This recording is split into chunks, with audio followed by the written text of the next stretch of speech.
Episode 3 of Andor marks the show's first combustion point. For 2 hours we've been calibrating, meeting players, sketching networks, understanding town rhythms, and now the experiment is lit. But Reckoning isn't just a fight, it's the commissioning of a system. The hour functions as a live-fire prototype for rebellion itself, assembling people, doctrine, and infrastructure into something that suddenly works. The word reckoning hangs over the episode in layered ways. Reckoning, the action or process of calculating or estimating something. Over time, it became associated with settling accounts, and that's how it dovetails into its modern meaning of something akin to consequence. At first, it seems literal. Prices, distances, head counts, 40,000 credits, 9 minutes back to the hauler, 40 clicks across the wasteland. How many are you? Cassian demands of Syril. 12 men, 2 officers. The episode fetishizes measurement as if accuracy might hold chaos at bay. But these tallies collapse almost as soon as they're spoken. Mosk panics into nonsense. Now it's 3 men, they're everywhere. The arithmetic of control is eaten alive by lived panic. What remains is a moral ledger. Timm's death settles the account of his jealousy and guilt. A man who would never again have eaten food or had a beer on Ferrix without spit in it finds a way to go out looking like he was trying to make up for it.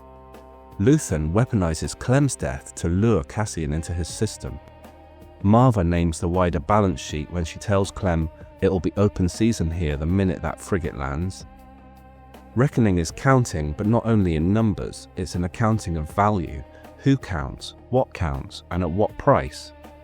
Where Episode 2 was about calibration and logistics, Episode 3 is about thresholds, doors, shutters, airlocks, comms. Who owns them? Who decides when they open and close? Pre-Mor arrives with warrants, imagining law will open Ferrix like a polite house call, but their moral authority thresholds collapse instantly into brute force. Contrast that with Luthen. He engineers his exits in advance, wires the doors with slap charges, and detonates thresholds on his own timing. His rule number 2, build your exit on the way in, is more than spycraft, it's the episode's architectural manifesto. Ferrix as a whole does the same. The shutters slam down, businesses vanish into hardened shells, alleys are redrawn, the map itself shifts. This is sovereignty in action. The occupier thinks in perimeters, but the town thinks in apertures. Whoever writes the thresholds writes the fight. What becomes unmistakable is that Ferrix is the real disciplined force here, not Mosk's crew. The townsfolk run an acoustic command-control network and a standard operating procedure for fortification, shutters, chains, and sabotage. Pre-Mor, meanwhile, is a parody of professionalism, confused radios, scapegoating, and perimeter fantasies. When the squad leader exiles the man who shot Timm by sending him off to the pod, it looks like discipline, but it's really panic. A leader who couldn't pull the trigger himself punishes his subordinate for doing it first. The institution is eating itself alive in the middle of a firefight.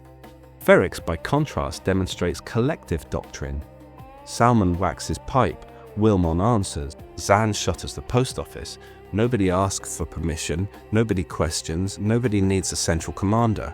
Resistance here is federated and acoustic, not hierarchical and electronic. The civilians here behave more like an army than the army does. Again and again, the episode pulls off misdirection, not as flourish but as governance. Identity decoys, Cassian's false vest origin, Luthen's cane as the fake lightsaber. Vehicle decoys, the sedan speeder designed to be destroyed. Mosk and Syril actually smile in shared victory at its destruction, an illusion that detonates seconds later. Misdirection governs outcomes. Pre-Mor cannot tell where their enemy is. Ferrix writes the read. Pre-Mor only stumbles through the footnotes. The show never lets us forget that Ferrix is a salvage town, but here the industry itself becomes kinetic. The chains and suspended weights turn architecture into weaponry, production hall into killbox. The chained pod sabotage turns scrap into anti-air artillery. Even the pot banging is industrial. The town literally plays itself like a drum, turning labor tools into political instruments. The genius of the hour is that Ferrix never has to import weapons. Resistance is made from the things already at hand. And then there's the hanging junk outside the homes. Pre-Mor's radios are fragile and private, cut off from context, vulnerable to jamming, endlessly misinterpreted. Ferrix's banging is public and resilient. Everyone hears it, everyone knows what it means, nobody can falsify it. Even silence is weaponized. Maarva warns it's when it stops, that's when you'll really want to fret. And indeed, when the noise cuts, the strike begins. Sound here is not just atmosphere, it's sovereignty expressed through rhythm. Episode 1 was agent onboarding, Episode 2 was calibration, Episode 3 is doctrine onboarding. Luthen hands down his rules.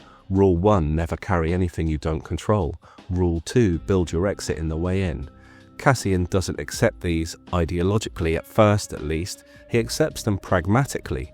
Smashing the comlink isn't belief, it's survival. His response to the slap charge isn't loyalty, it's instinct. But the seed is planted.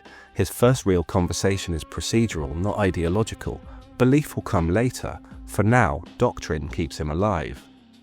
If Ferrix is an institution, Pre-Mor is a case study in collapse. Scapegoating. The squaddie who shot Timm is banished even though his action was inevitable under the circumstances. Narrative dependency. Mosk needs to believe the explosion was them even when evidence is thin. Syril needs to believe his squad's perimeter is intact even as he hides in a shuttered shop whispering, "Hello?" like a lost child. Illusion of victory. The fleeting smile Syril and Mosk share when the decoy speeder explodes is their epitaph, a fantasy of competence punctured by reality seconds later. Pre-Mor doesn't lose the firefight, they lose the story, and once they lose the story, the firefight is irrelevant. At the heart of the hour is Cassian's fixation on the box. Again and again, he tries to reclaim it, even at mortal risk. Luthen drags him away. Forget the box. For Cassian, value is still thing-based. For Luthen, value is calculus-based. Man versus object, asset versus artifact. But crucially, Luthen's decision isn't sentimental. It's not the man matters more, it's the man is more useful now. The calculus can be reversed in a heartbeat. That cold logic is part of what makes Luthen terrifying. The episode's closing crosscut reveals its deepest rhyme. On Canary, Maarva abducts or rescues Cassa under the justification of impending slaughter. On Ferrix, Luthen extracts Cassian under the justification of impending arrest. Both are extractions, both are framed as saves, and both raise the same question. Who gets to claim custody of a life? A mother? A movement? Cassian's adult exfil is the echo of his childhood one. He has no option in either. Both decisions are made about him. Pull it all together and you see why Episode 3 is so satisfying. It's not just an action set piece, it's a system commissioning. Recruit the asset, impart doctrine, prove urban resistance infrastructure, execute misdirection, and achieve exfiltration. A prototype rebellion stack is tested under live fire and validated. Not perfect, not clean, but it worked. Episode 3 closes with fire, wreckage, and tears. Syril broken, Mosk panicked, Bix cuffed, although soon rescued by Salman. Timm dead.